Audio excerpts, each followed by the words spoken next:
Hello, everyone, and welcome to Chef Night. Good I'm Beth evening. Reiner, and Chef Jude is with me this evening. How are we doing, everyone? I hope everyone's staying cool. It is so hot right now. So hot. And hydrated. This is Hydrated. important, right? Exactly. I was telling someone the other day, they says, how do you stay hydrated? I says, I know it sounds silly, but you just got to get used to carrying a water bottle everywhere. Am I right? Yeah, especially So, the Reiner Elite team. You got to, it sounds silly, but fill up your water bottle and carry it with you. I know you don't want a purse, but this will save your life. Sometimes a purse might save your life. And load it with ice. 100%. Seal the top, leave it in your car. Make sure you have something when you come back in. It's really warm out.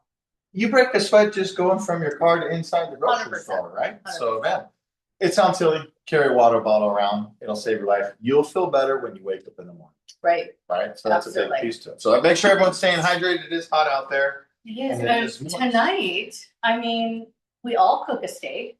I cook a steak. Well, I don't cook. Steve cooks steaks for us.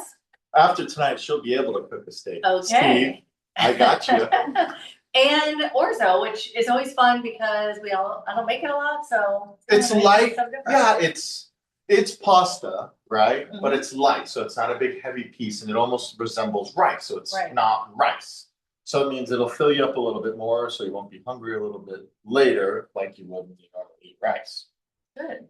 I'm So- excited. Yeah, so what we're gonna do is we're kind of do something a little bit lighter. Also with the steak, we're gonna teach you how to butter braise a steak. If you've never butter braised a steak, basting with herb butter is fantastic. If you have the time, sit there and baste and baste and baste and baste and baste and baste that thing cooked fully is the way to go. We don't have that time on the show today, but we'll show you how to do it and then kind of fast track that so that way you get the same great dish in half the amount of time. Because if you were to take this 1.5 to 2 inch New York strip and baste that thing, we might be here for like 20 minutes on the side. Wow. So you'll be there a lot. Because only cooking it would be the butter, essentially. Right. Because you kind of take it off of the direct heat, essentially. Okay. So first and foremost, make sure your steaks are pulled out. We want these to come up to room temperature. Yep. Okay, the reason being is that way it'll cook evenly. It'll get a nice good sear in our pan. We do have a cast iron for that today. We want a nice heavy gauge pan. If you don't have a cast iron, something that's just a heavy gauge pan like this will work good. Even the hex clad act like a cast iron if you have that. It's heavy gauged, Yeah. yeah, so it works really, really well for that purpose. This just has a different flavor profile that you get from that. Plus, when we get this thing really, really hot, we're gonna get that nice golden brown sear that we're looking for. Awesome. I have our simple syrup going here. This is just our cranberry, sugar, water, and rosemary. This is gonna be for our mocktail. So Oh, again, nice. nice and light. This works great in, the flavor profile with this, the cranberry and the rosemary in the wintertime as well. But this flavor profile is going to pair well with our steak, our risotto. So Lovely. combining it all together is going to be a very excellent dish. I have a pot here. This is going to be for our mushroom saute with our garlic and our shallots. And then I have a pot here with our chicken stock, a little bit of water. And this is where we're going to cook our orzo. So we're going to make our orzo like pasta originally. So we're going to cook it and then we're going to strain it and then we're going to add it to this because we're going to make it a cream. So, Okay. Is that just chicken stock then? What's in there? There's 3 cups of chicken stock, 1 cup of water. Okay. Yeah. So that if you haven't gotten that ready, get that ready. So once you get your cranberries, you are not going to want to dump them all. You're going to want to save some of those fresh cranberries for our garnish for our mocktail. I just got 1 cup sugar, 1 cup water, cranberries, rosemary. I've already been reducing ours for a little bit of time. It says to do 10 minutes, which is fine. I've slowly been reducing it since I got here. So about 25 minutes so that way we can kind of fortify the flavor a little bit better. If you have the time, the lower the heat, the longer it goes, the more flavor profile you're able to extract from the rosemary and the cranberries. Okay. So get that going. So get that thing going. Once you bring it to a boil, turn it down and just let it slowly simmer for 10 minutes. That should dissolve your sugar, give you a nice simple syrup. Okay. So I'll get started. Ours is ready to go, so I'm going to strain it, and then we're going to want to cool it because we're not going to want to add this hot liquid into our iced mocktail, right? Right. Just going to melt all the ice. Strainer we got here. Right down here. There's this one. Actually, my thin dishwasher, so use that. See, improvise. Mhm.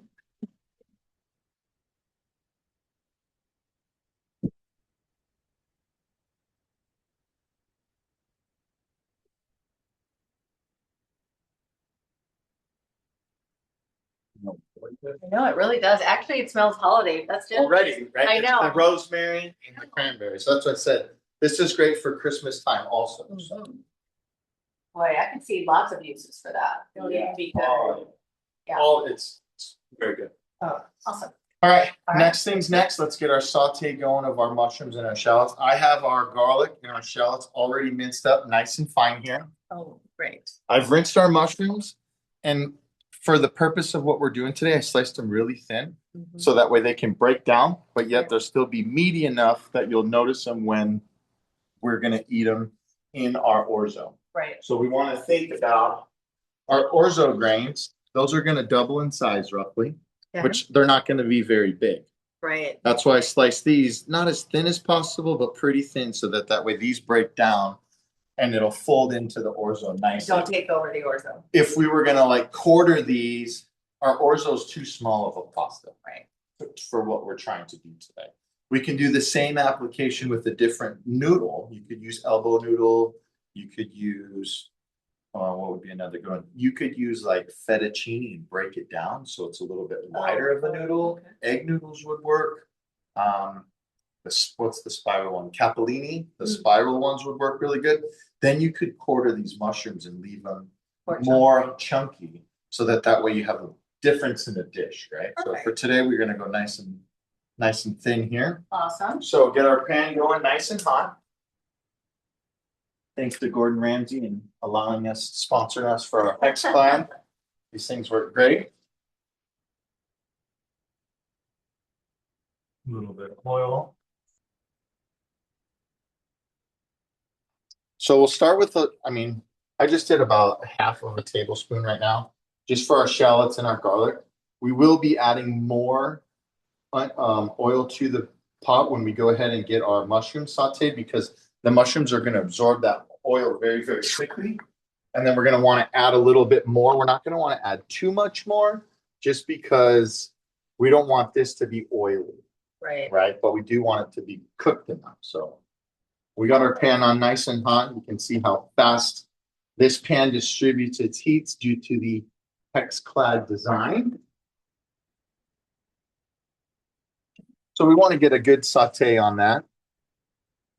Keeping a close eye on it, because we don't want to burn that garlic either. So if you start to notice your garlic getting brown really, really quickly, just turn your heat down. If it's getting brown really, really, really, really quickly, add your mushrooms, because that'll then stop. It'll prevent the garlic from burning, because we're going to add moisture into our pan from the water content of the mushroom. You want to do that. We're going to go ahead and turn our pot of water on in the back, so we can bring that up to a boil. The reason we want to cook our orzo in the chicken stock is so we can get that flavor. You know, we've noticed that we've been using a lot of chicken stock and vegetable stock, mainly just on the show. Not a whole lot of beef stock. In some applications, we've done it. But this, we've noticed when we're using stock as opposed to the water, the flavor profile you get is huge. If you're not buying this stuff all the time, you don't have to, but it's good to have it on hand and use this in place of some water.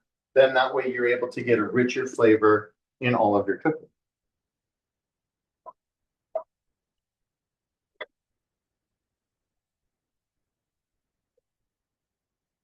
Okay, question. I knew I saw something different in our refrigerator. What's the difference between the broth and the stock? Okay, so broth. I get them confused. They look similar. So broth comes from the au jus, the natural juices of the chicken. Okay. That's what that is.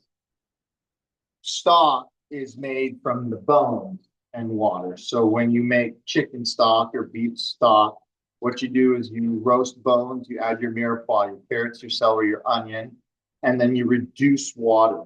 Okay. You add your aromatics, which is going to be like your thyme, your rosemary, your bouquet garni is what it's called. So a bundle of herbs is what it would be. So whatever herbs you want to add, bay leaf, typically peppercorns, you add to that. That'll be in your stock. Mm-hmm. So the flavor is different. 100%. Okay. The stock is going to have a richer flavor, and the broth is going to have more of a lighter texture, a lighter flavor to it. The writer who's watching, there is a difference. Sometimes we use one versus the other, and he probably knows, but I didn't know one. If you notice, there is a color difference also. So one is lighter than the other one. Right, one's darker. Yep. As you saw how much those cooked down. Yeah. The reason I stopped was like, oh, but the orzo we're adding, let's stop. But I'm going to go ahead and add the rest of what we got in there because those are going to cook down also to be the same. Henry said, I think garlic smells so good with Tina. Yes. Along with the shallots, as soon as you get the mushrooms in there, yummy. He said she's been doing at home.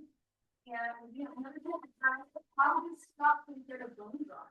So bone broth, by all means, is always better. It's essentially the same. Probably my guess why they call it bone broth is they're roasting the bones before they make it. When you roast the bones, you extract more of the marrow, which then gets put into the stock faster instead of having to cook it for 8 to 10 hours. It's low simmer. When you roast them first, you're pulling out the bone marrow, which is giving you that rich flavor. Because a lot of people try to sell bone broth as a higher price too. I mean, right? Yes. Higher price. So another thing that could be different in it is there's no aromatics. There's no carrots, there's no celery, there's no onion, there's no herb. It's just boiling bones and reducing them down. When you make stock, you don't want to boil the water, you want to simmer it because what happens is the fat content that's in the bones will make your stock cloudy. You don't want a cloudy stock, so there will be all these teeny tiny fat is what it is, molecules that are in there, and you can't ever get that out. In order to do so, it's a task on its own, and it's pretty difficult. You have to make a wrap, which would be you cool your stock down fully, and then you take carrot, celery, onion, and egg whites, and you mix it together, and you put it in the pot, and then you dump your cold stock onto it, and then you slowly bring it up to temperature. The egg whites coagulate and create a wrap, which then pulls all of the impurities in that stock up to the top, which is how you make consomme. So when you go to someone that have duck consomme, ask to try some. They might not give you a sample, but it's delicious. Try it. All right, so we're gonna switch burners just so we can get our orzo going. So remember, we're bringing this up to a boil, and then we'll let it simmer. And because the orzo is small, it's gonna cook faster than the pasta. Well, yeah, 7 to 9 minutes. Okay. Relatively, all the pastas are about around 11 minutes. Okay. Pretty much all of them. Your capelline maybe a little bit longer just due to the thickness of the wall of the pasta. Might be a little bit longer. Egg noodles are like 6 minutes. Angel hair is like 5 to 6 minutes. It's really quick and fast. You want to make sure you are being attentive to orzo because what happens is since it is a pasta, the starch releases so quickly, it'll bind and stick together very, very fast. So when you put it into your broth or your stock, you want to stir it and keep stirring it so that way the molecules we'll add a little bit of oil to there. It helps a little bit. Also, the oil is a big one because it extracts and so it takes out any dirt that's on the pasta. Got it. Yep. All right. So while this is almost coming up, we're going to go ahead and we're going to get this guy going on a nice medium heat, not super high, but we do want to get him nice and hot. So what we'll do is we'll pop open these steaks.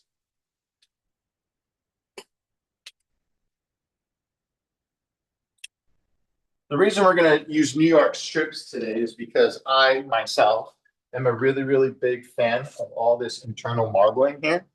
All this right here equals 2 things. 1, flavor, 2, tenderness. Beth was saying she's not a big fan of this cut because of this fat cap on the outside here, just like on a ribeye, right? The beauty of this over a ribeye, the ribeye always has a bigger fat piece in here and you have less muscle to chew on. People enjoy the ribeyes because of the fat. It is different than this. This is a lot firmer, and then a ribeye, it's a lot softer, so a little more buttery like than this one. The beauty of this one is you can just trim that off, have a delicious steak. I always recommend the strip due to this internal marbling. That's why that's a big one. Looks delicious. If you would like to salt and pepper, we'll just do that guy first. Just one piece? For the purpose is what we got to do Okay. because we're not going to fit them all four in that one pan. So you don't do the whole side? Just do one. You can season them all because Season. we're eating them all. Right, okay. Orzo. Okay. Like I was saying, when we're going to go ahead and get this orzo going, we're going to want to stir. Add a tiny bit of oil in here.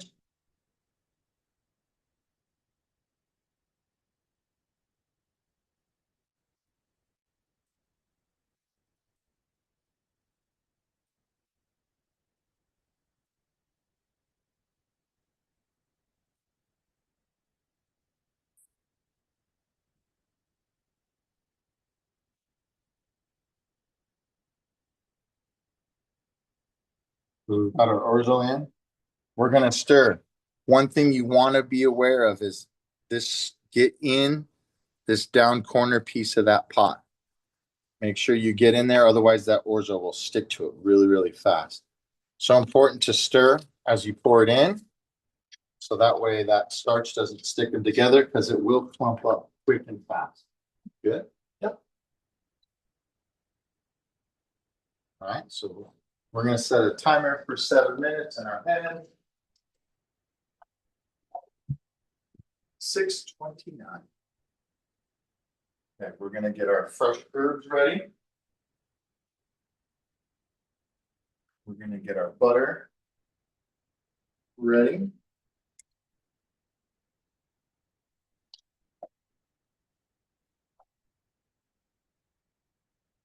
We're gonna make more than fit in one pan. So we're showing, how to cook it this way tonight, but also how you can serve more people than just enough for your pan, right? Yep, make sure let's stir our orzo. Once it's in there, you gotta be attentive to it. So, because it will, again, it releases that starch really, really quickly, yeah? And it will clump up on you.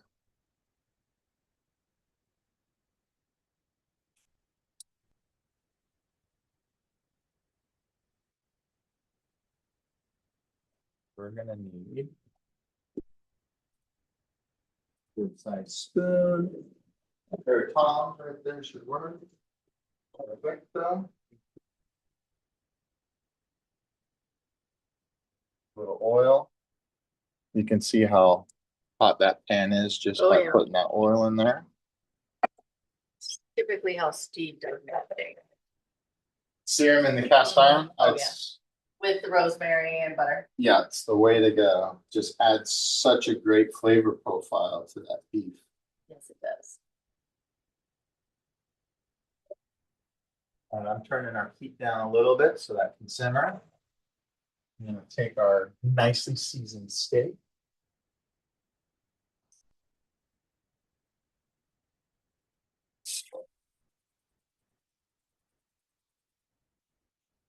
Wow, that's a big.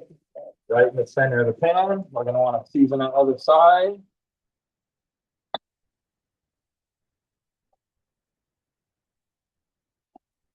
Again, to your preference, however you would like.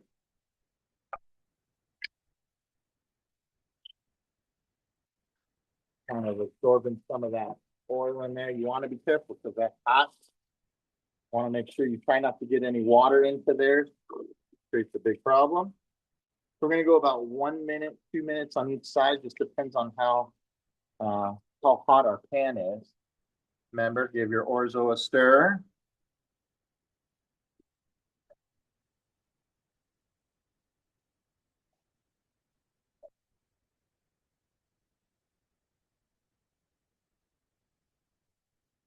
Make sure you're getting on the bottom of that pan. You'll notice how it starts to stick to that pan pretty easily.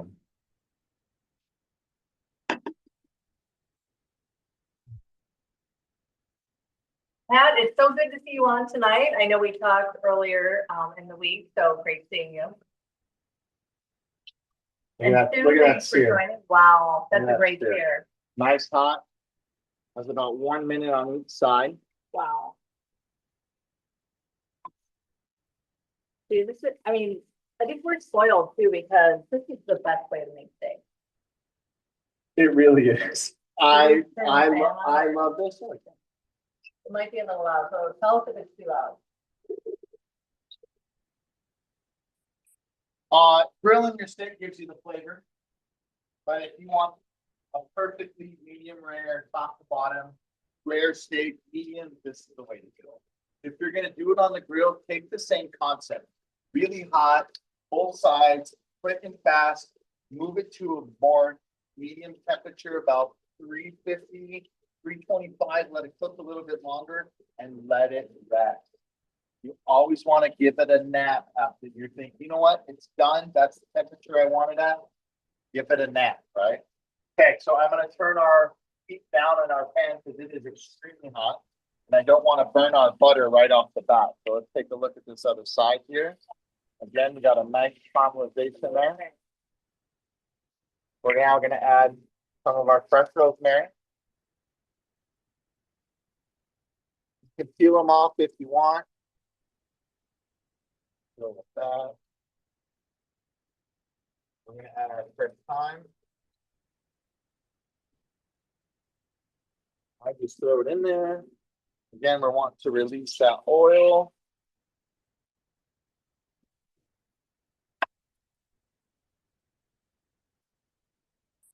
Some of our butter. I like how you cut it into pieces. That was interesting to see. Definitely, I think it was better. Yeah. Smaller. And fully equipped with my confidence. You need it with cast iron. And Yes. the handles are hot. So what we're doing is we're just releasing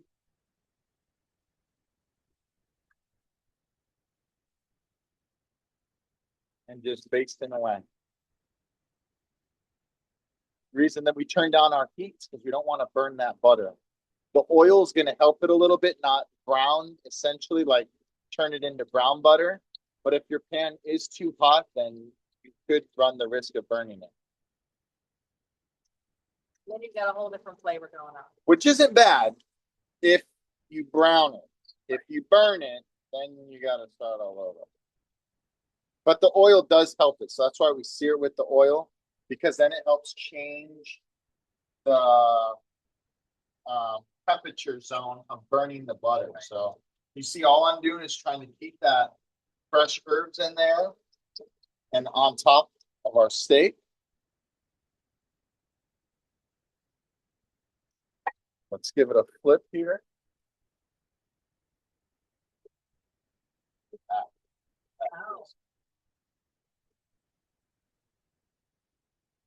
Check your orzo. It's almost done here.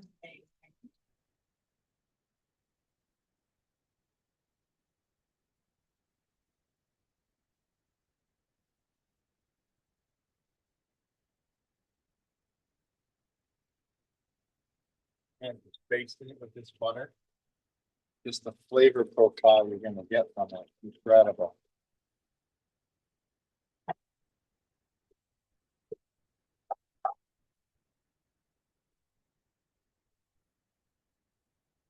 Yes.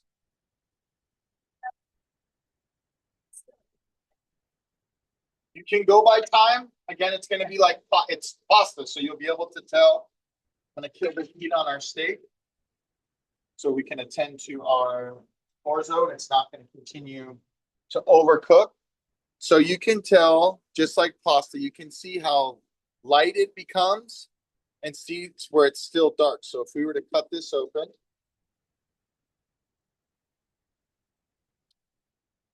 You can see inside that pasta is still not done yet. Right. See how you can see that little white part right there? So that's how we'll know that it's not finished yet. Like pasta. Just like pasta. Imagine that, it's a pasta. Huh?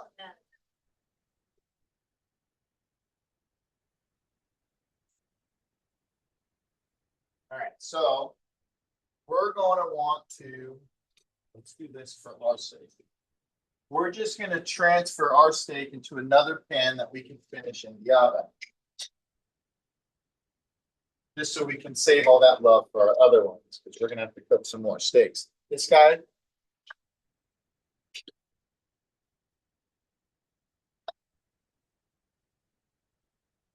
Let's take some of our love. Let's not forget the love.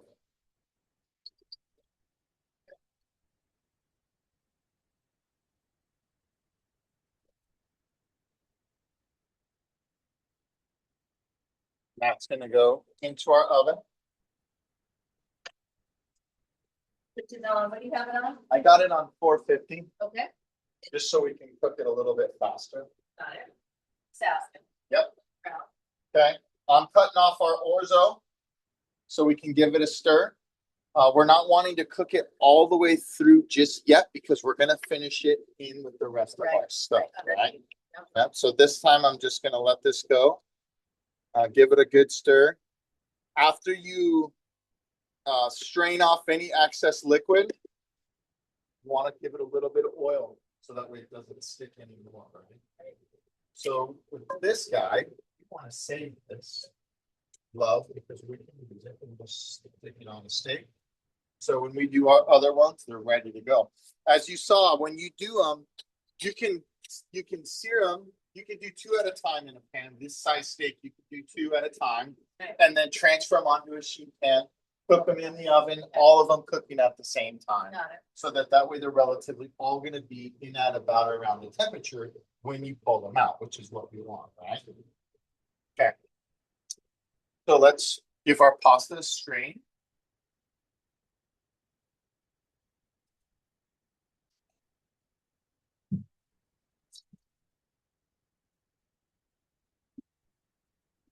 Any questions out there? Yeah, how's Any everybody doing questions? so far tonight? I think everybody's got it under control. They're ready to go. I'm thinking they're having steak dinner.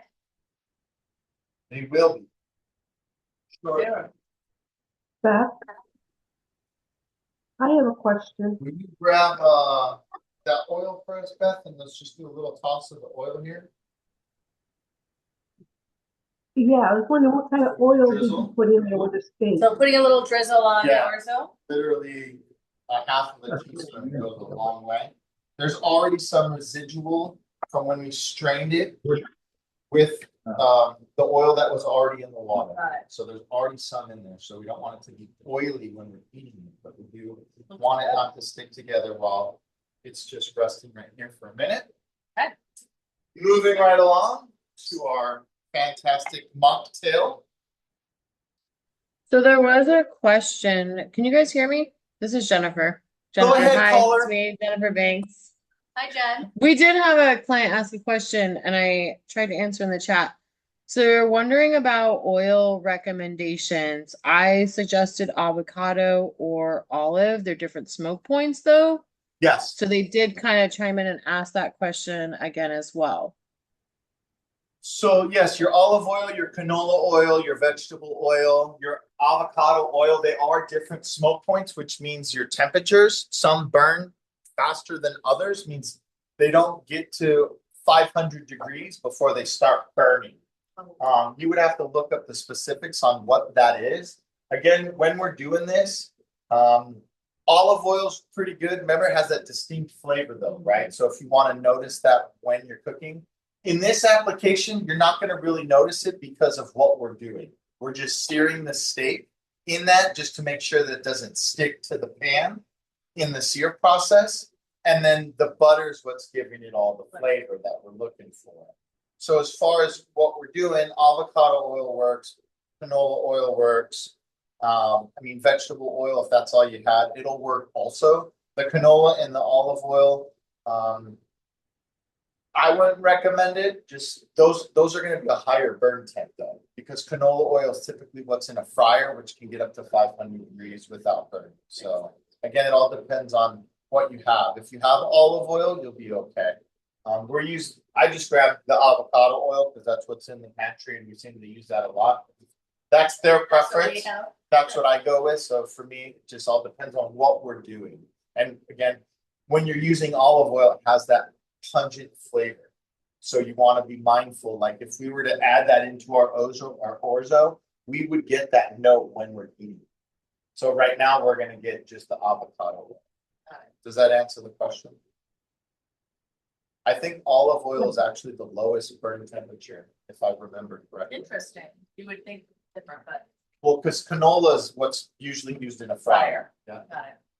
Makes sense.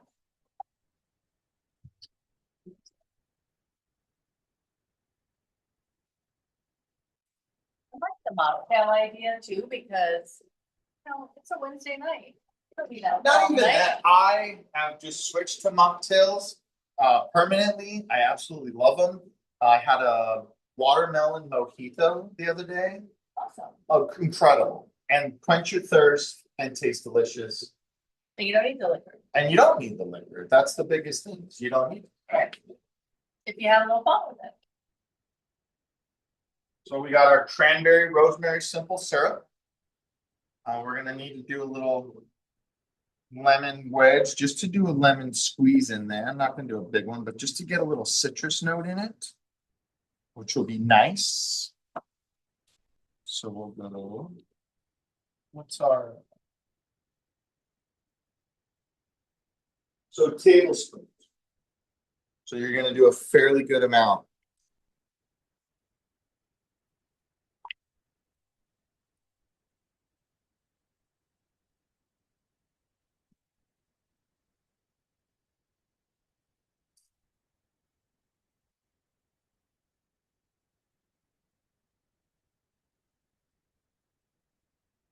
Now, I'm a big Pellegrino drinker.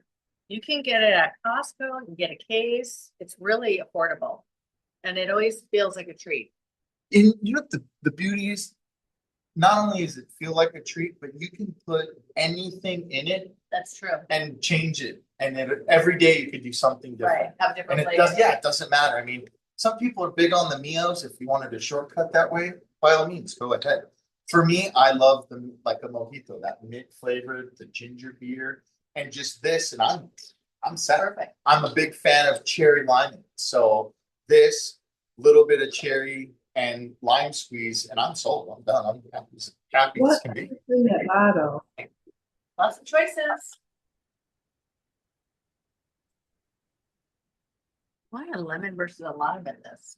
We'll taste. It's gonna be lemon or orange is what it said. Oh, or orange. Well, this says. I'd like to go. Awesome. An orange would be nice, especially in the winter time, right?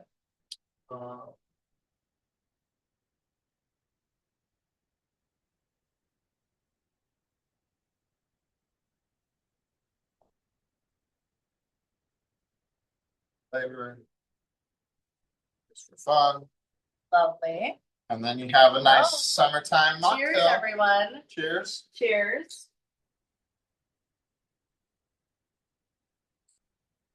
It's asking That's if you'd lovely. like to do ginger beer plus mint for the mojito. Yes. Yeah, and just, I mean, you can do sugar if you want. You don't necessarily need it. Great. It's really good. Bring out a little more of that cranberry with a quick stir. And then again, you can sweeten this however you want. A little agave in there will sweeten it up. And you got a mocktail all on its own, right? You don't need to sweeten. No, it. it's nice, isn't it? Awesome. Lovely. Love it. All right. Moving All right. right along. We're gonna get our mushroom pan ready and turn it back on.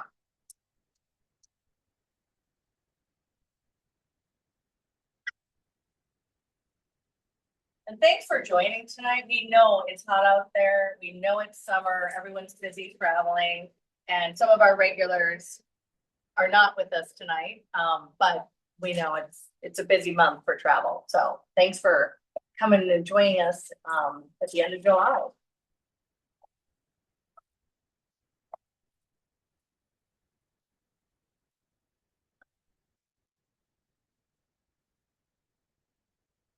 This is a great one too. Loves it. Yeah, So good for you, and it's so good in a lot of these dishes. it has bitterness yet sweet to it. Right. So like as opposed to kale is more bitter, not as sweet. Yeah. So that's, I like to use the spinach in recipes because of that. I mean, just this mixture alone, we can just add a little bit of cream and reduce it and then put it on top of your steak. Put it on top of chicken, on top of veal, on top of pork chops. So just this ingredient right here alone just does so much good stuff. And it goes on and on and on and on. Love that. And as like the mushrooms, the spinach is going to wilt a lot. So it's definitely, you're going to lose a lot of body as you're sauteing.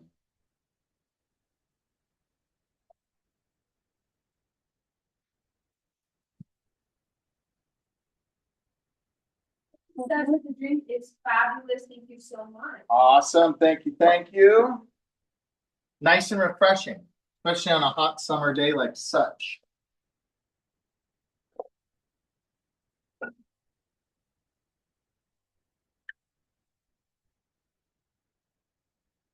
And it's hot in the summer when you're cooking on your oven. I'm like, woo, I'm a little heated.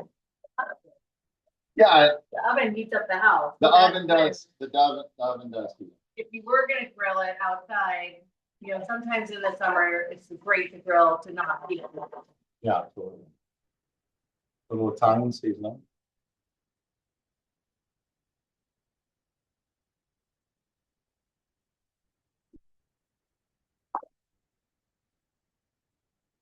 Fresh red pepper. Always a fan favorite. Always. It just adds this nice little, Yes. just this nice little bit to it. I put it on everything. Yeah, I enjoy it. No reason why not. And my other ingredient.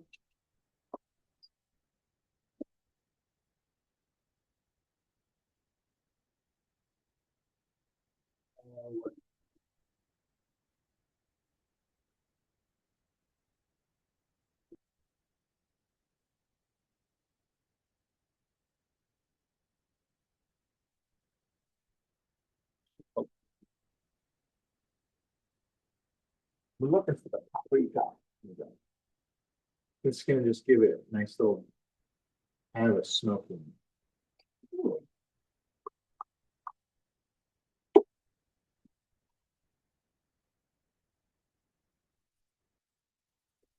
I'm gonna add a little more spinach to it, just so that way our spinach is still not cooked down fully.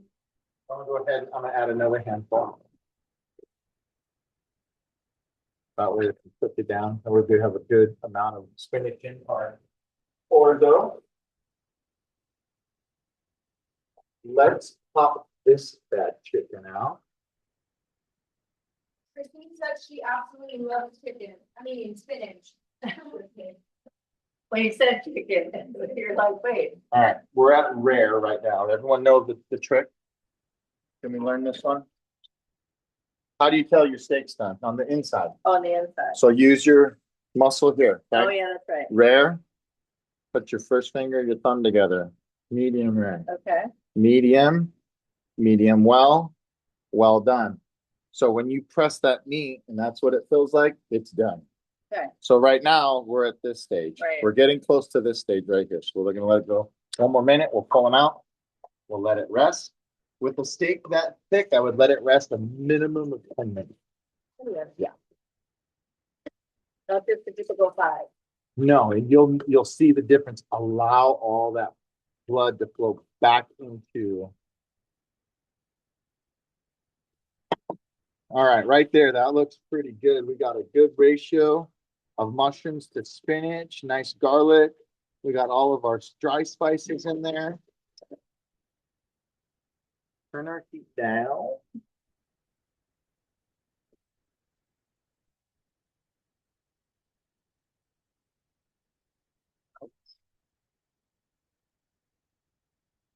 You could see a little more clumpy. Yep, well, because we added the oil, so it breaks apart nicely. Right. But this is what I was saying. You can tell how that starch sticks together, right? So since we did toss it with oil right away, that way it'll separate quickly.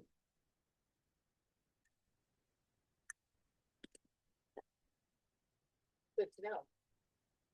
So Beth, if you'll give that a good stir.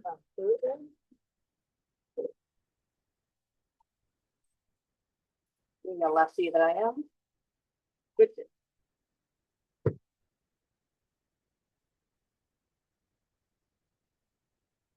We're gonna add our heavy cream at this point. Half a cup. A lot of Orzo in there. good. Some of that.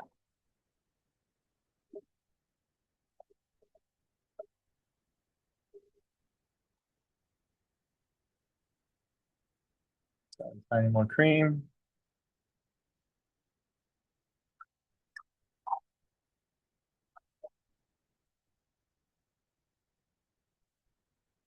Sneak this steak out of here real quick.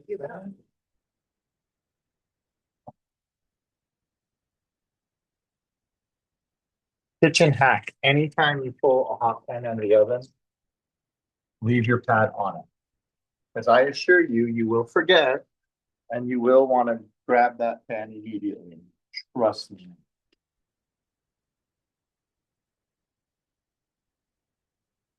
Looking good. Yeah. That's amazing. So we're just gonna let that simmer up a little bit. Let it go. We're Would gonna you let our normally steak let that rest out of that pan or keep it in that pan? It'll be fine in that You pan. don't put it on a different plate? No, you won't need to. Okay. Because it continues to cook on there, right? Yeah, but right now it's not gonna be like, there's no direct heat to it.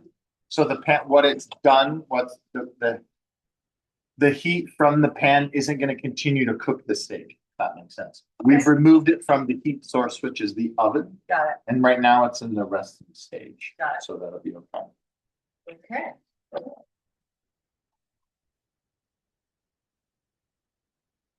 That's pretty good. Quick market update. Yeah, that's what I was just thinking. We're off and on. Absolutely. Well, really, where do we stand right now? There are some good deals out there. I know that the interest rate is higher than most people want to pay, and I think it's going to stay that way.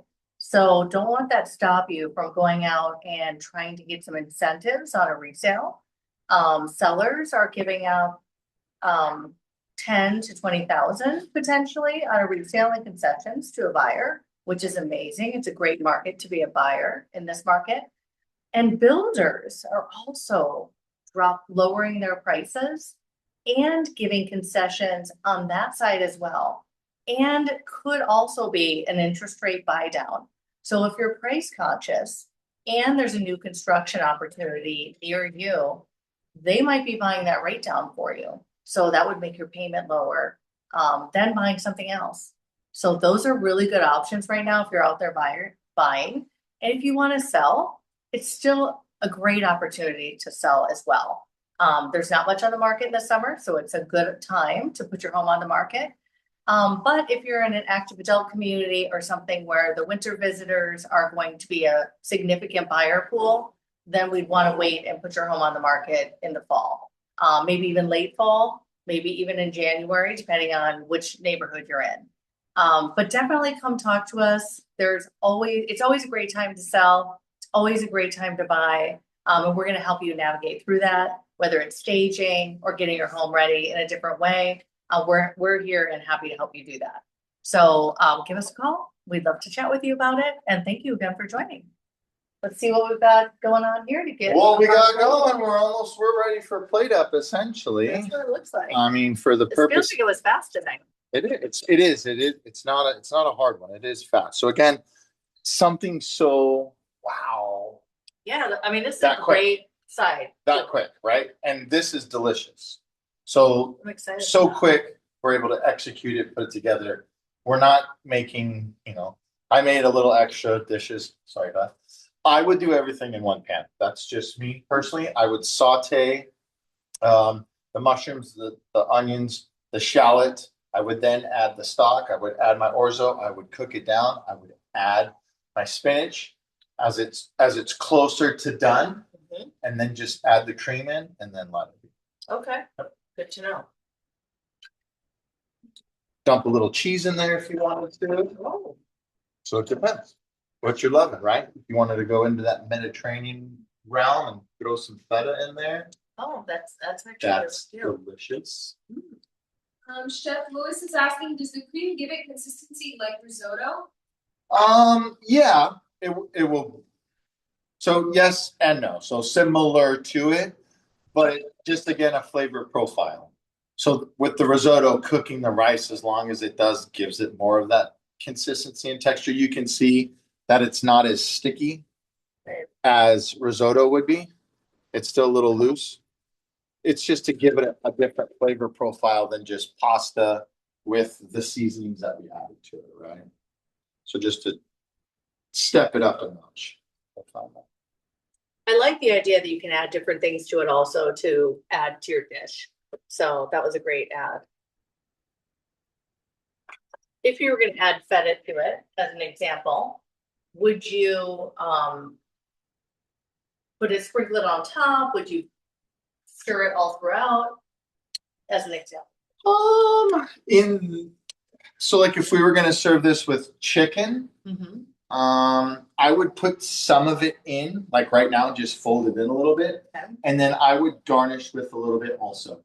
Okay. So that way the feta kind of melts into the orzo, and you'll have that little bit of flavor. It won't be as sharp as when you get that fresh bite of it, though. Okay. Right. So if you want that real fresh sharpness of the feta cheese, Right. then you're gonna want to sprinkle a little bit on the top. Oh, that's good. And when you fold it in right now, you'll taste it. It won't be as sharp because of all the other flavors there. Awesome. So you could do Parmesan cheese in there That's when I came to mind for me. right Yeah. away, right? Parmesan, yeah. Good. All right, let's plate it out. Looks amazing.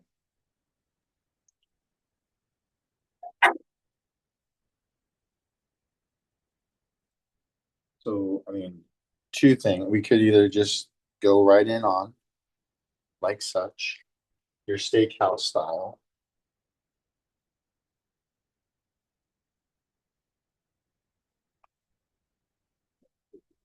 Yes.